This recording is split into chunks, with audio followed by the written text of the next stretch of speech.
एक राजा धर्मात्मा, न्यायकारी और परमेश्वर का भक्त था।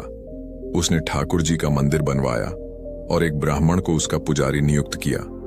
वह ब्राह्मण बड़ा सदाचारी, धर्मात्मा और संतोषी था। वह राजा से कभी कोई याचना नहीं करता था। राजा भी उसके स्वभाव पर बहुत प्रसन्न था। उसे राजा के मंदिर में पूजा करते हुए 20 वर्ष गुजर गए। उसने कभी भी राजा से किसी प्रकार का कोई प्रश्न नहीं किया। राजा के यहाँ एक लड़का पैदा हुआ। राजा ने उसे पढ़ा लिखाकर विद्वान बनाया और बड़ा होने पर उसकी शादी एक सुंदर राजकन्या के साथ करा दी। शादी करके जिस दिन राजकन्या को अपने राजमहल में लाए, उस रात्रि में राजकुमारी को नींद न आई। वह इधर उधर घूमने लगी। जब अपने पति के पलंग के पास आई तो क्या देखती है कि हीरे जवाहरात जड़ित एक तलवार पड़ी है। जब उस राजकन्या ने देखने के लिए वह तलवार म्यान में से बाहर निकाली, तब तीक्ष्ण धार वाली और बिजली के समान प्रकाश वाली तलवार देखकर वह डर गई। वह डर के मारे उसके हाथ से तलवार गिर पड़ी और राजकुमार की गर्दन पर जा लगी। राजकुमार का सिर कट गया और वह मर गया। राजकन्या पति के मरने का बहुत शोक करने लगी। उसने परमेश्वर से प्रार्थना की कि हे प्रभु, मुझसे अचानक यह पाप कैसे हो गया। पति की मृत्यु मेरे ही हाथों हो गई। आप तो जानते ही हैं, परंतु सभा में मैं सत्य न कहूंगी, क्योंकि इससे मेरे माता पिता और सास ससुर को कलंक लगेगा तथा इस बात पर कोई विश्वास भी न करेगा। प्रातः काल में जब पुजारी कुएं पर स्नान करने आया तो राजकन्या ने उसको देखकर विलाप करना शुरू किया और इस प्रकार कहने लगी, मेरे पति को कोई मार गया। लोग इकट्ठे हो गए और राजा साहब आकर पूछने लगे, किसने मारा है। वह कहने लगी, मैं जानती तो नहीं कि कौन था, परंतु उसे ठाकुर जी के मंदिर में जाते देखा था। राजा समेत सब लोग ठाकुर जी के मंदिर में आए तो ब्राह्मण को पूजा करते हुए देखा।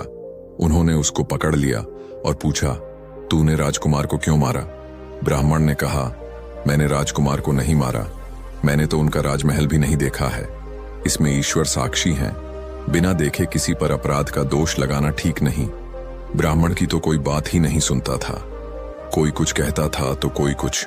राजा के दिल में बार बार विचार आता था कि यह ब्राह्मण निर्दोष है, परंतु बहुतों के कहने पर राजा ने ब्राह्मण से कहा, मैं तुम्हें प्राणदंड तो नहीं देता, लेकिन जिस हाथ से तुमने मेरे पुत्र को तलवार से मारा है, तेरा वह हाथ काटने का आदेश देता हूं। ऐसा कहकर राजा ने उसका हाथ कटवा दिया। इस पर ब्राह्मण बड़ा दुखी हुआ और राजा को अधर्मी जान उस देश को छोड़कर चला गया। वहां वह खोज करने लगा कि कोई विद्वान ज्योतिषी मिले तो बिना किसी अपराध हाथ कटने का कारण उससे पूछूं। किसी ने उसे बताया कि काशी में एक विद्वान ज्योतिषी रहते हैं। तब वह उनके घर पर पहुंचा।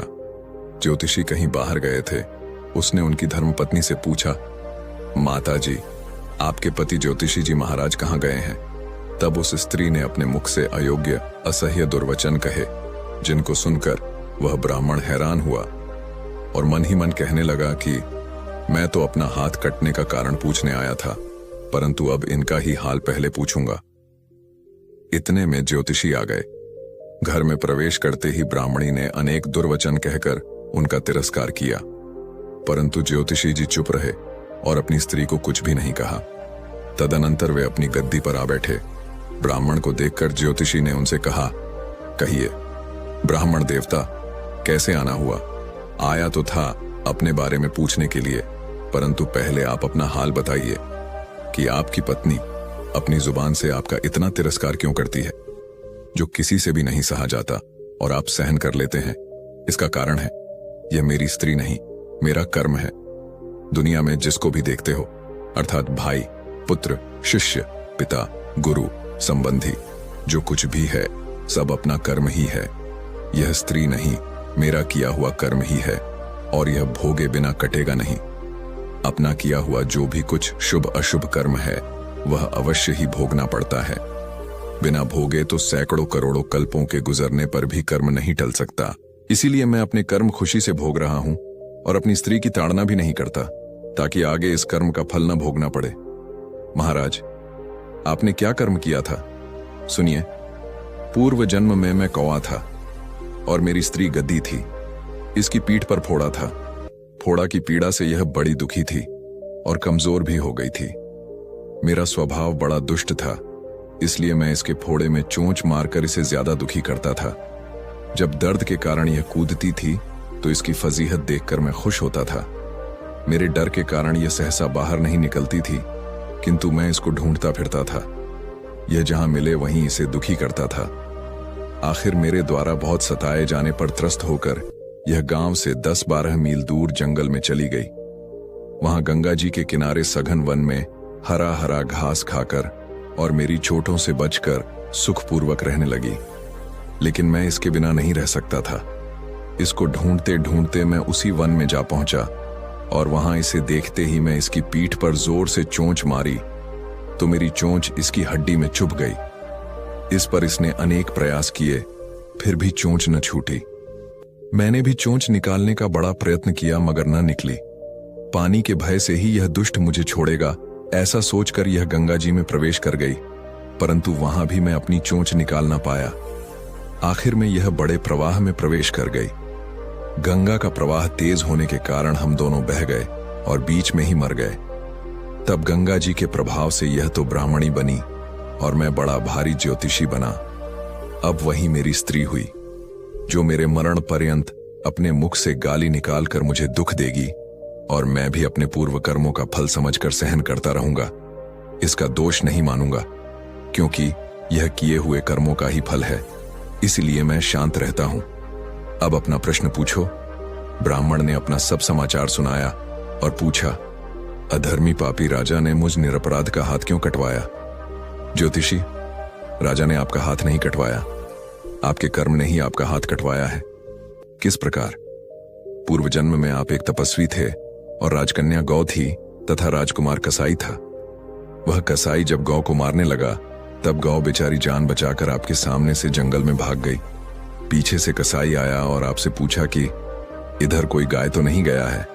आपने प्रण कर रखा था कि झूठ नहीं बोलूंगा, अतः जिस तरफ गौ गई थी उस तरफ आपने हाथ से इशारा किया तो उस कसाई ने जाकर गौ को मार डाला। गंगा के किनारे वह उसकी चमड़ी निकाल रहा था। इतने में ही उस जंगल से शेर आया और गौ एवं कसाई दोनों को खाकर गंगा जी के किनारे ही उनकी हड्डियां उसमें बह गईं। गंगा जी के प्रताप से कसाई को राजकुमार और गौ को राजकन्या का जन्म मिला एवं पूर्व जन्म के किए हुए उस कर्म ने एक रात्रि के लिए उन दोनों को इकट्ठा किया। क्योंकि कसाई ने गौ को हंसिए से मारा था, इसी कारण राजकन्या के हाथों अनायास ही तलवार गिरने से राजकुमार का सिर कट गया और वह मर गया। इस तरह अपना फल देकर कर्म निवृत्त हो गया। तुमने जो हाथ का इशारा रूप कर्म किया था, उस पाप कर्म ने तुम्हारा हाथ कटवा दिया है। इसमें तुम्हारा ही दोष है, किसी अन्य का नहीं। ऐसा निश्चय कर सुखपूर्वक रहो। कर्मफल का भोग टलता नहीं। कहानी की शिक्षा। यह कहानी हमें सिखाती है कि हमारे कर्म ही हमारे जीवन की दिशा और घटनाओं को तय करते हैं। कर्म का फल अटल है, इसे भोगना ही पड़ता है। इसलिए हमें सदा सत्य, धर्म और अच्छे कर्मों के मार्ग पर चलना चाहिए। हमारे जीवन में आने वाली हर कठिनाई और सुख दुख हमारे अपने कर्मों का परिणाम है। यदि हम इसे समझ लें तो मन शांत और संतुलित रहेगा। जो बोओगे वही काटोगे। अगर कहानी पसंद आई हो तो लाइक और सब्सक्राइब करना ना भूलें। अपने विचार कमेंट में शेयर करें और दोस्तों के साथ इसे जरूर शेयर करें।